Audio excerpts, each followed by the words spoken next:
नमस्कार दोस्तों, स्वागत है आपका हमारे channel target for IAS and MPSC with के।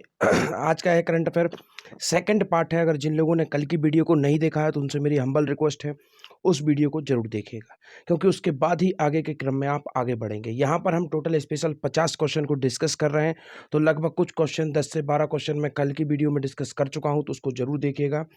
इसके साथ ही साथ अब हम लोग बढ़ेंगे आगे की ओर। इसके वीडियो के बाद में एक और वीडियो आई और इस तरीके से हमारा 2022 का पूरे साल भर का यह निचोड़ रहेगा। दोस्तों, आपको कुछ भी अलग से पढ़ने की कोई भी आवश्यकता नहीं है। तो चलिए शुरू करते हैं विदाउट वेस्टिंग टाइम। हमारा पहला क्वेश्चन है, मुख्यमंत्री राशन आपकी ग्राम योजना कितने जनजातीय बहुल विकास खंडों में लागू कर दी गई है? 89, 34, 80 या फिर 99? Right answer is option number 1, 89। दोस्तों, जो जनजातीय बहुल विकास खंड है, यहाँ पर मुख्यमंत्री राशन आपकी ग्राम योजना क्या कर दी गई है? लागू कर दी गई है। मध्य प्रदेश औषधीय पादप बोर्ड का गठन कर दिया गया है। इसके साथ ही साथ इस फैक्ट को भी आपको याद रखना है। यहाँ पर मैं क्या करता हूँ दोस्तों, एक क्वेश्चन आपको एमसीक्यूज फॉर्म में दिखाऊंगा, उसके साथ साथ पैरेलली 3-4 एक्स्ट्रा जो फैक्ट होंगे वह भी मैं आपको यहाँ पर बताता जाऊँगा, तो इसको भी आपको नोट डाउन करना है। इसके साथ ही साथ इस लेक्चर की पीडीएफ आपको टेलीग्राम चैनल पर मिल जाएगी, लिंक डिस्क्रिप्शन में है, वहाँ से आप टेलीग्राम चैनल ज्वाइन कर सकते हैं।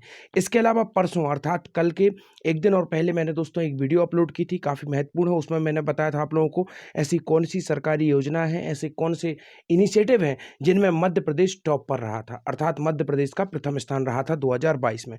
उस वीडियो को भी जरूर देखिए। उस वीडियो की लिंक मैं डिस्क्रिप्शन में दे देता हूँ। अगर आप वहाँ से उसे प्राप्त नहीं कर सकते तो आप एक दिन पीछे जाएंगे, आपको वह वीडियो मिल जाएगी वीडियो सेक्शन में, चैनल के माध्यम से आप जा सकते हैं।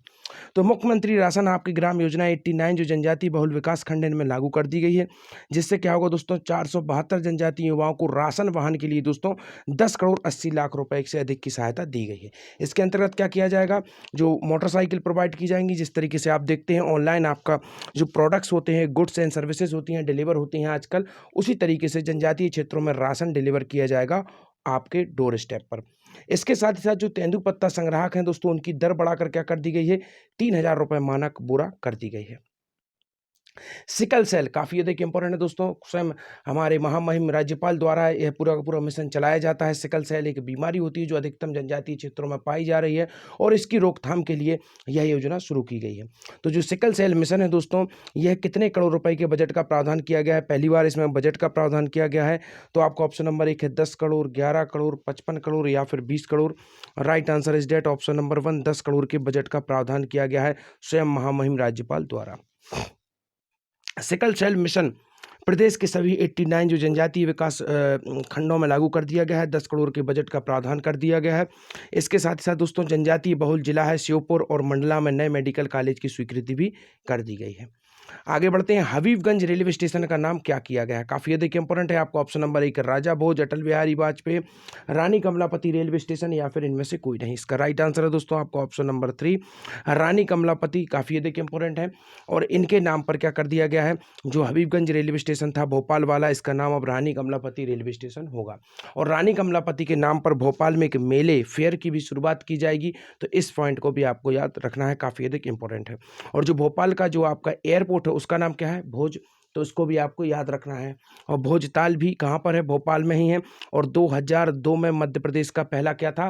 रामसर साइट थी। वर्तमान में मध्य प्रदेश में कितनी रामसर साइट है? 4 हैं दोस्तों। एक आपकी भोपाल में है और 2 आपकी इंदौर में है, तो इस फैक्ट को आपको याद रखना। और एक आपकी शिवपुरी जिले में है। शिवपुरी कौन सी है दोस्तों? सांख्यराजी झील है जो आपकी, उसको फैक्ट को आपको याद रखना है। और आपका जो इंदौर में 2 है, एक है यशवंत सागर आपको याद रखना और एक है सिरपुर तालाब। इस तरीके से मध्य प्रदेश में कितनी हो जाती हैं रामसर साइट? वर्तमान में 4 हो जाती हैं। इसके साथ ही साथ आपको याद रखना है, क्वेश्चन घुमा के भी पूछा जा सकता है कि ऐसा कौन सा जिला है जहां पर 2 रामसर साइट्स हैं? तो right answer is that Indore, क्योंकि लगातार इंदौर में ही रामसर साइट घोषित की गई हैं। और 2022 के हिसाब से आपको याद रखना है, मध्य प्रदेश में 2022 के पहले दोस्तों केवल एक रामसर साइट हुआ करती थी, जिसे हम भोज के नाम से जानते हैं, भोजताल के नाम से जानते हैं। 2022 में ही लगातार 3 रामसर साइट मध्य प्रदेश में जोड़ी गई थी, तो इस फैक्ट को भी आपको याद रखना है। आगे बढ़ते हैं। भोपाल स्थित हबीबगंज रेलवे स्टेशन का नाम रानी कमलापति। और पाताल पानी काफ़ी अधिक इंपॉर्टेंट है दोस्तों, यह कहाँ पर स्थित है, यह इंदौर के पास स्थित है। रेलवे स्टेशन का नामकरण क्या कर दिया गया है, जननायक टाट्या भील पर कर दिया गया है। इसके साथ ही साथ जो भंवर कुआं काफ़ी फेमस है कोचिंग्स के लिए इंदौर में, उसका नाम भी टाट्या भील पर ही कर दिया गया है, तो इस फैक्ट को भी आपको याद रखना है। इसके साथ ही साथ छिंदवाड़ा विश्वविद्यालय का नाम राजा शंकर शाह विश्वविद्यालय कर दिया गया है, इस फैक्ट को याद रखना है। इसके साथ ही साथ शंकर शाह और रघुनाथ शाह दोस्तों गौड़ राजा थे दोस्तों, और इनके द्वारा क्या किया गया था, 1857 की क्रांति में महत्वपूर्ण योगदान दिया गया था और यह शहीद हो गए थे। शंकर शाह और रघुनाथ शाह से आपको याद रखना है दोस्तों, दोनों की मूर्तियां कहां पर लगाई गई हैं, जबलपुर में लगाई जा रही हैं, तो इस फैक्ट को भी आपको याद रखना है। आगे बढ़ते हैं, देखते हैं क्या है नेक्स्ट न्यूज़। तो कुछ इंपॉर्टेंट फैक्ट जो मैंने कहा था आपको एक्स्ट्रा यहाँ पर बताऊंगा, तो देखते जाइए। भू माफियाओं के अवैध कब्जे से दोस्तों 23,000 करोड़ भूमि 2022 में मुक्त कराई गई है। और मुक्त जमीन पर आवासहीन गरीबों को आवास देने के लिए सुराज कॉलोनियां बनाने का निर्णय लिया गया है। तो पॉइंट याद रखना है, सुराज कॉलोनी आपसे पूछा जा सकता है, सुराज कॉलोनी क्या है, कौन को इसमें बसाया जाएगा, तो आप समझ सकते हैं आवासहीन गरीबों को आवास उपलब्ध कराने के लिए स्वराज कॉलोनियों का निर्माण किया जाएगा। ऐसी अवैध भूमि जो कि भू माफियाओं के कब्जे में थी, उनको छुड़ाकर और स्वराज कॉलोनी के रूप में किन्हें प्रोवाइड कराई जा रही हैं, गरीबों को जिनके पास आवास नहीं है। इसके साथ ही साथ जोर जबरदस्ती बहला फुसलाकर विवाह और धर्म परिवर्तन रोकने के लिए क्या कर दिया गया है, मध्य प्रदेश में धर्म स्वतंत्रता विधेयक लागू कर दिया गया है, तो इस फैक्ट को भी आपको याद रखना है।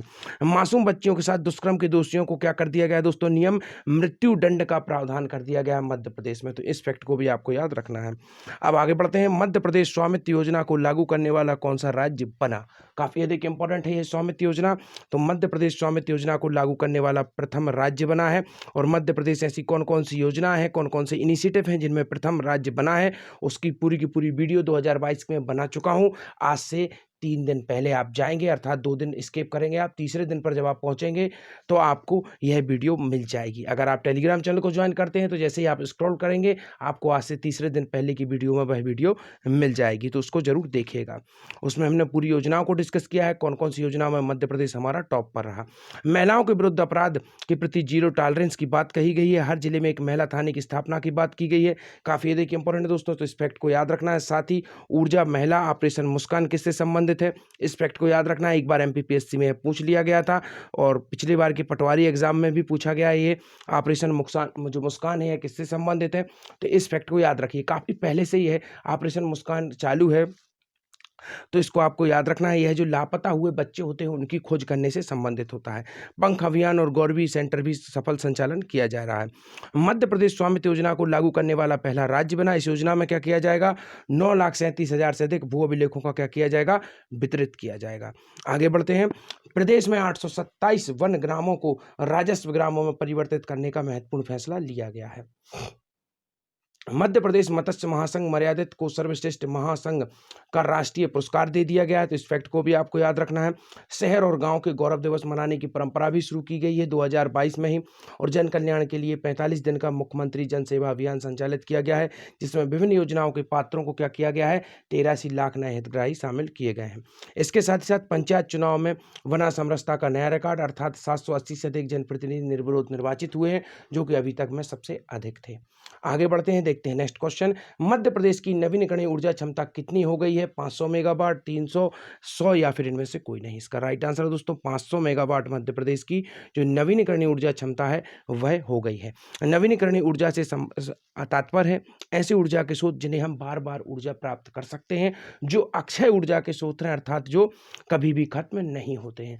आपको मालूम होना चाहिए ऊर्जा के जो हमारे ट्रेडिशनल स्रोत हैं, जिनको हम लोग पारंपरिक स्रोत के नाम से भी जानते हैं, जैसे कोयला हो गया, पेट्रोल, डीजल, इस तरीके के जो स्रोत हैं दोस्तों वह सीमित अवस्था में मौजूद हैं, और जैसे एक बार यह खत्म हो गए it will not come again. That is why we should focus on नवीनकरणीय ऊर्जा स्रोत, इस फैक्ट को याद रखना है। आगे बढ़ते हैं, नवीनकरणीय ऊर्जा में भी मध्य प्रदेश बना अग्रणी, 5,500 मेगावाट हो गई है क्षमता, तो इस फैक्ट को याद रखना है दोस्तों। यहाँ पर मैंने आप लोगों को 500 मेगावाट बता दिया है, तो इस फैक्ट को आपको याद रखना है, नॉट 500, 5,500, इस फैक्ट को याद रखना है। तो आगे इस वाले को आप देख लीजिएगा, थोड़ा मिसप्रिंट हो गया है। तो मध्य प्रदेश की जो नवीनकरणीय ऊर्जा है टोटल कितनी हो गई है, 5,500 मेगावाट हो गई है। ओमकारेश्वर में दोस्तों क्या किया गया है, 3500 करोड़। लागत को जरूर याद रखिएगा। 600 मेगावाट तो आप लोगों को याद हो ही गया होगा। फ्लोटिंग सोलर परियोजना है दोस्तों, यह एशिया की सबसे बड़ी फ्लोटिंग सोलर परियोजना है। यहाँ पर आपको समझा देना चाहूँगा फ्लोटिंग सोलर परियोजना क्या होती है।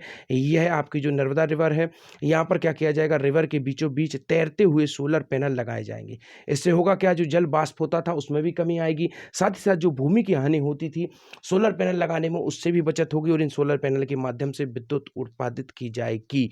तो काफ़ी अधिक यह इंपॉर्टेंट है। तो 3500 करोड़ का निवेश है दोस्तों इसमें, और 600 मेगावाट क्या बनाई जाएगी, इसमें ऊर्जा उत्पन्न की जाएगी। तो thank you so much. Video अगर अच्छी लगी हो, चैनल को सब्सक्राइब कर दीजिए, टेलीग्राम चैनल को ज्वाइन कर लीजिए। इसके बाद हमारी इस वीडियो का एक और पार्ट आएगा और इसी तरीके से 2022 का हमारा पूरा का पूरा करंट अफेयर हमने कवर कर लिया। हमें अब कुछ भी पढ़ने की आवश्यकता नहीं है। Thank you so much watching this video.